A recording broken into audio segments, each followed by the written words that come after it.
Now, once you've signed up to Binance, the most important thing of all, before you even start doing anything, is to confirm your personal verification and information.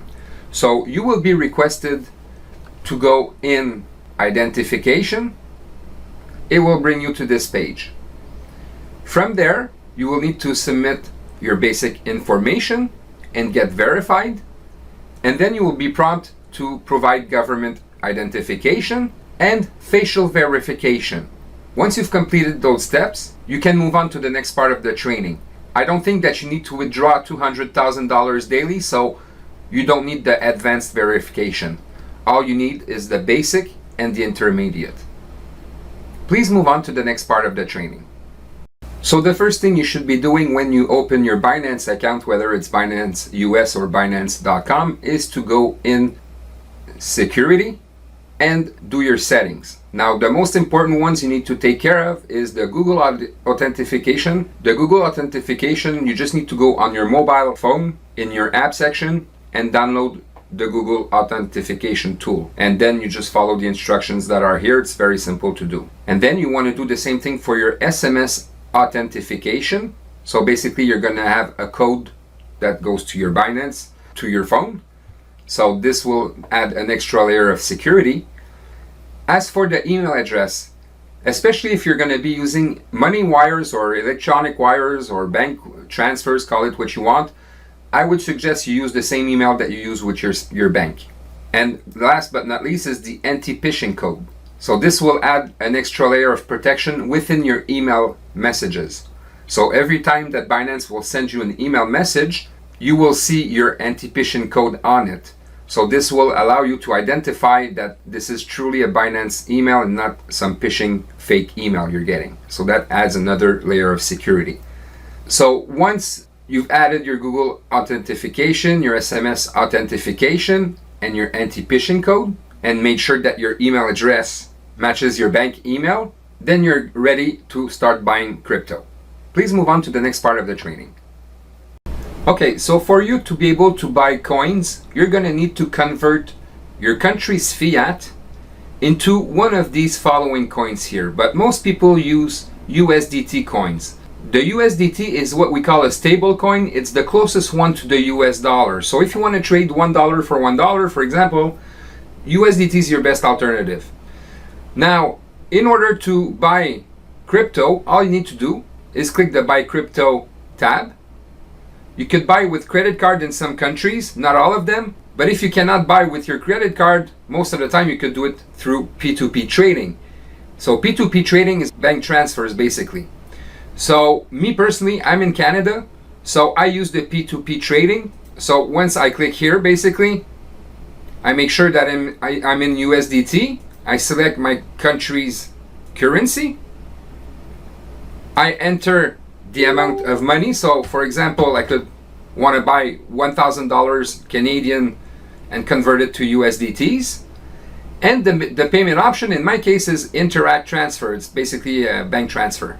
But again, this here goes with your country currency. So when you're going to select your country currency, whatever is available for you to use is going to be here. So in my case, as I said, I was using e-transfer. So here, for one USDT, I would need to pay $1.25 in this case.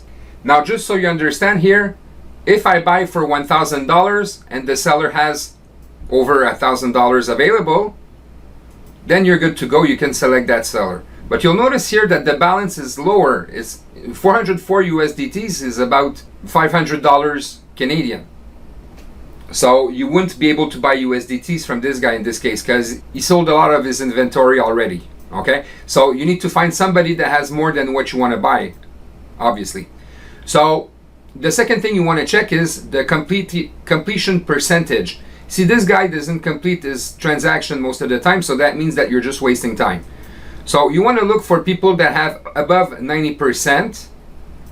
And in this case, for example, I said 1,000, so you want to make sure that they can cover your $1,000 Canadian in this case and convert it to USDT.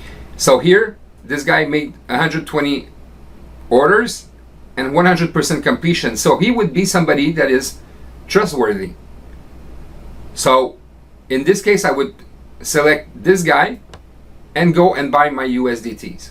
It's as simple as that. Then you just need to follow the instructions that are here, depending on what selection of payment you want to work with. So buying crypto is as simple as that. Now, what makes it safe is that Binance is always going to be the intermediary between you and the person who sells you the USDTs. So this makes your transaction with them safe. You will never get scammed or lose money if you follow the proper instructions and do what I just showed you. Now again, the payment method could be different from one country to the other. The banks are different from one country to the other. But what you need to understand here is that every time you want to buy crypto, you make sure you first select your currency, then your method of payment, and obviously how much you want to buy in your own currency.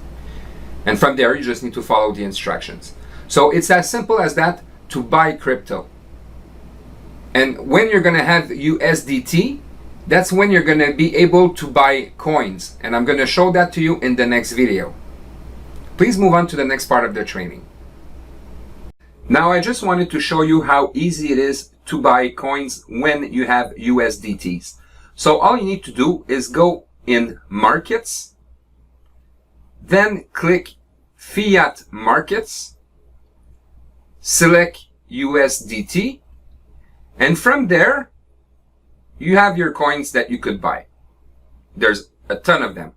I think there's more than 400 of them that you could buy. Okay, so later during this training, I'm going to show you how to spot good opportunities. But for now, I just want to show you how easy it is to purchase some coins.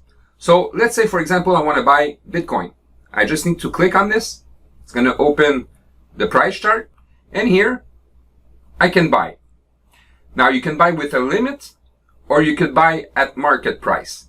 Me personally, I always buy at market price. So let's say I would want to buy some Bitcoin right now. I just need to enter the amount of USDT I want to buy and then click buy Bitcoin. And it's as simple as that. That's how you purchase coins once you have your USDTs. Please move on to the next part of the training. Although Binance is quite safe to store your coins, it's always preferable to remove your coins from the Binance exchange site and put them on a hardware ledger.